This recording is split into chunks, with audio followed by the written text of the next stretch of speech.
Hey, what's up guys? So today I want to talk about the topic of game dev jobs. Should you, as an indie developer, get a game dev job or a development job in general? For those pursuing the game dev journey, there are plenty of arguments to be made for and against this decision. And being both a full-time game developer for over 10 years now, and also, working on my indie projects and this channel, I have a unique insight into this decision and the implications on one's life. But to cut to the chase, I do firmly believe that if you are capable and it's available, you should consider getting a job or spending some time in a commercial setting. Working in such conditions greatly expedites one's skill growth while creating a foundation that can be later leveraged for your future indie dev work. So let me now lay out the specifics and get into the details of why I believe you should get a job in the field. And towards the end, I'm going to go over some of the caveats and some of the pitfalls of this decision too. All right, let's get into it. So let's get the obvious one out of the way, money.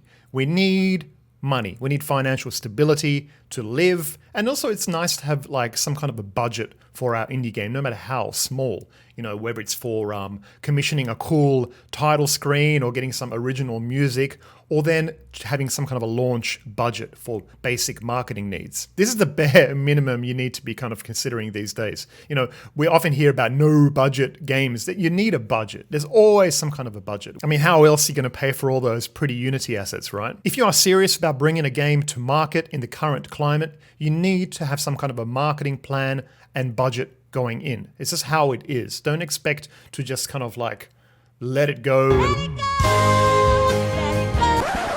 And some naive viewers might say, well, John, that's why I'm making this game, because I don't have any money. I need some cash flow. So I'm going to make this game to create that cash flow.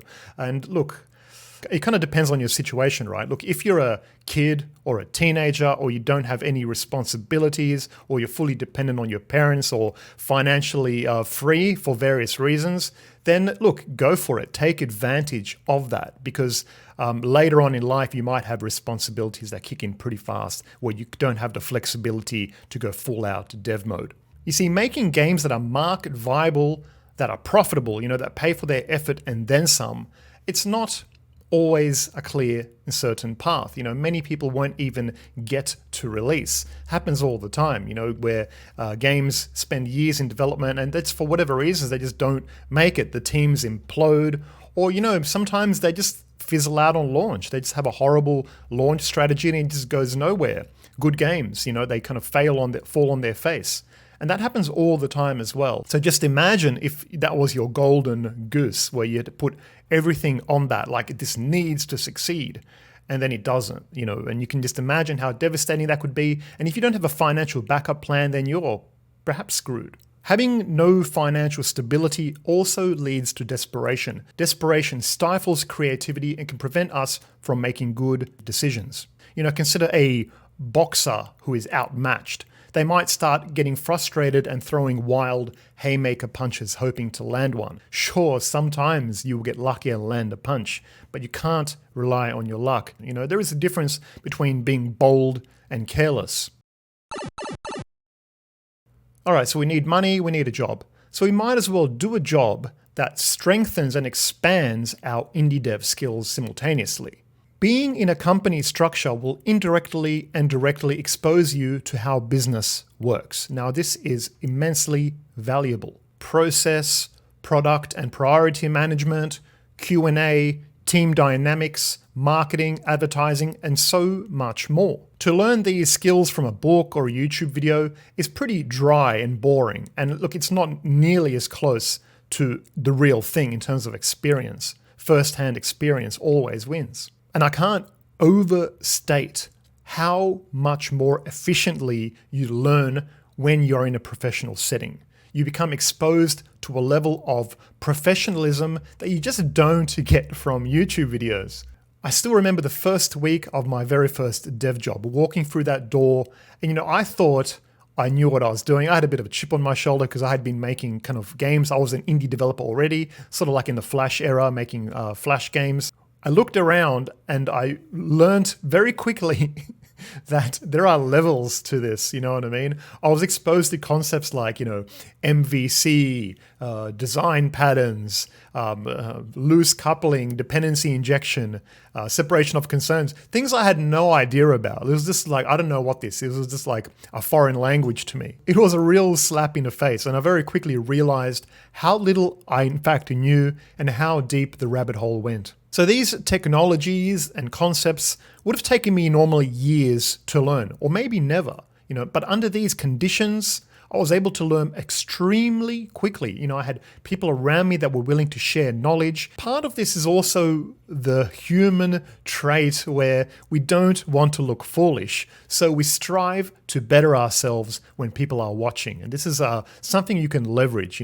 If you're at home working in your basement, no one's watching you, you could be sloppy. You can write the most spaghetti-like delicious Bolognese code ever. But when you're in a commercial setting, you want to convey a level of professionalism and skill. So you strive to challenge yourself and you improve yourself. And this is very beneficial to the game dev journey. So this year marks the 12th or 13th year now that I've been working full-time as a developer, getting paid to sling code, but while also working on my indie game projects. And I infuse my personal projects with the skills and knowledge I acquire in my day job, and then I return a favor by, bringing those skills I learn in my personal projects to my employer. There is a complementary cyclical energy where, one benefits the other, then the other benefits the other again, and the cycle keeps continue and hopefully keeps escalating until it goes somewhere meaningful. I don't know. And it goes without saying that these skills and insights that you pick up in these environments will later potentially lay the foundations for you creating a studio like this, enterprise of sorts, but you have to get that first-hand experience. I think it's the only true way to see how things work, especially when it comes to business. There's a lot of nuance and minutia that unless you're seeing how it changes, how things change hands, you don't really understand it. Now, perhaps the most important skill learned from working in a professional environment was discipline, a tolerance to pressure and stress specifically, learning how to manage your work cycles and avoid burning out.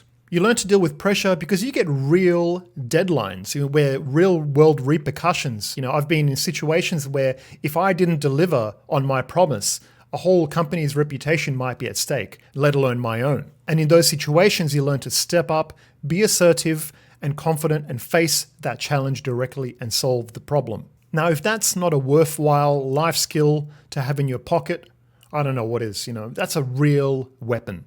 Many of us are now living in cultures of comfort, where we are becoming soft through convenience and flaky under pressure. And that's because the convenience of all these systems works against us to a degree. Everything kind of comes to us. We're all becoming spoon-fed. But, we always have a choice. Play a game or work on your project. That's always a choice you have. Every single day is filled with potential. Don't waste it, rather see it as a chance to make progress towards your life goal. When you get a dev job, you will meet people. A lot of interesting people. Some that you will get along with and others maybe less so. But that's fine and important, right? Because in life, you will meet a variety of people. And it's useful to learn to adopt a level of diplomacy and tolerance and understanding. This is a human tradition, people coming together to achieve a goal that is greater than the sum of its parts. You also learn team dynamics. Now, this is very important for indie dev, of course, because you may want to work with other people and artists and musicians or whatever. And that's an important thing too, right? Because if you're a developer like me, we speak a different language to like an artist or a composer. I remember having some very interesting conversations with artists where the artist was asking me to do something that seemed trivial and easy, but my developer mind, my engineering mind was seeing problems that he could not see. And I was like, no, this is a problem. And he's like, why? This is a simple thing. So being able to speak that language and bridge that gap and have this direct communication is very, very important. And that's something that I learned as well. And perhaps most importantly, you make friends and forge friendships that transcend the workplace and lead to great opportunities. You often hear the story of some friends leaving a larger company together and creating, a new startup indie company and having all this success. And that's because they're leveraging the time they've spent together in the past. They already know how each other works. They know each other's ethics. They know who's good at what. So they can better coordinate towards like a meaningful indie project. Where if you just kind of find random people online, you don't know how reliable they will be or if they will stick it out towards the very end. And I've got friendships that I've made through these situations. I've got my friend Oliver, who has been on this channel before. He's now a full-time indie game developer. But prior to that, we worked together for about 6 years. We fixed each other's codes. We spent pretty much every lunch break chatting about our indie dev aspirations. But, now we're in a position where, if we wanted to, we could probably pursue our indie dev project together and with, confidence and trust. And I've got many friends like this from these situations. And in some ways, those friendships alone make it all worth it. So let's wrap this up and talk about some of the caveats and potential pitfalls of working as well. But first of all, I want to say there are plenty of fearmongers going around. There's Reddit articles talking about game dev horror stories. And while some of those might be true, for the most part, it's not at all like that. Working as a game developer at a company can be quite fulfilling, not to mention lucrative. Engineers typically get paid pretty well. New markets are constantly emerging, and engineers and developers will always be in demand. There is a job security till the end of time. And besides, a lot of those horror stories you hear, they're typically about some kind of AAA company. And look, not all game dev is AAA. There's so many other companies, smaller companies, boutique companies. And those are the kinds that I typically like to work for. Smaller teams where I can have more autonomy. I have more creative control over the projects, where I can do the code, but also, have input on the game design. But, to walk such a path, to have a development career and also have game dev aspirations, this dualistic path, requires some serious discipline, planning, organization, and importantly, consistency. You can't just roll out of bed and go play games all morning. There is a state of mind and a lifestyle you have to adopt. And look, you don't have to be militant. I have a lot of extracurricular activities that I take part in, a lot of relaxation, and a lot of gaming as well. I was playing Ghost of Tsushima, Ghosts of Shushumu, last night for like 2.5 hours, and because I had earned to that, I had put in my dev time and that was my relaxation. So you have to prioritize what's important and everything in moderation as well. And it's why I might not upload for a few weeks at times, because in those times I'm typically dealing with a higher priority aspect of my life, whether it's my career, my family, or my indie dev projects. And other times I might just be taking a break, pulsing my energy so that I can have some long-term sustainability. And that's always been very important to me. You see a lot of these YouTubers, they might, churn out a video a day, but how sustainable is that long-term? Then they just kind of disappear, And of course, when you live this life of career and side hustle, there are going to be trade-offs. And one of the biggest trade-offs is potentially delaying or even stalling your indie dev project. And I've seen that happen before my very eyes, where some of the most talented indie game developers I knew got a job and pretty much forgot about their indie dev aspirations. They found comfort and security in the job. And that's a crossroad you will come to. And maybe you're there now, where you have a job and you want to kind of go back to the indie dev stuff, because that's the thing.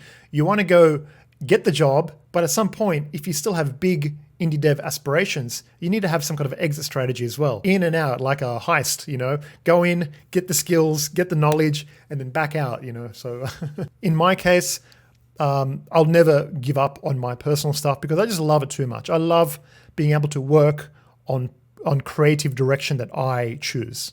So once you've done your commercial time, learnt all the skills and foundations, you might be ready to transition back out and create, your own indie dev brand or company. And that's what some of my former colleagues have done and something I'm working towards myself. Making that slow transition that doesn't disrupt your life so much. Cutting that cord only when you're making enough from the indie dev stuff that you can kind of support yourself.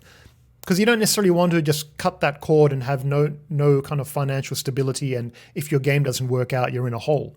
How you proceed there depends on how risk averse you are. You know, I'm right now have very low risk tolerance in that kind of regard.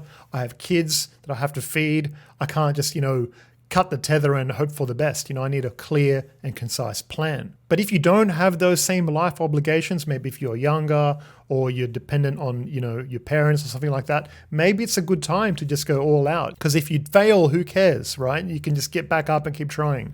Man, it really makes me nostalgic for my childhood, getting up and just playing Nintendo all day, playing Zelda. Yeah, those were the times. But to those who might be in a similar situation to me right now, have a job and maybe kind of trying to work on their indie stuff but struggling maybe a little bit with it, just remember that even when time is scarce, great progress can be made over time through consistency and repetition. And also taking advantage of any opportunities that may arise, recognizing opportunities and taking them. Because once an opportunity is gone, it might be gone forever. And another question is, how do you get those dev jobs, especially the good ones? Because I don't necessarily just hand those jobs out. You need to have something about you, whether it's skills or attitude, or typically a combination of both, that is going to see you getting into those positions, especially when you have no prior experience. And that's something that probably needs its own video. But if you guys want that, I can probably talk about that in more detail and how I specifically went about that myself. And look, I recognize that the professional dev life just may not be compatible with everyone. Like some people fervently want to get away from anything that resembles that lifestyle, which is why they kind of go down the indie path exclusively. And I completely respect that. But I'll tell you this, having worked with so many different developers, they are a quirky bunch. We have so many different personality types represented. So even if you feel like you may be a bit unusual or idiosyncratic in your ways, maybe you don't like people or something like that, and that's fine, because if you're a good developer and engineer, people tend to leave you alone anyway. They let you work autonomously. So anyways, guys, let me know what you thought about the video. What do you think about what I've said? Are you in a situation where you're trying to get a game dev job, or are you in a situation where you have a game dev job and you're trying to get out? I'd love to hear about your thoughts on this topic. Leave me a comment below and I'll see you all in the next video. Bye for now.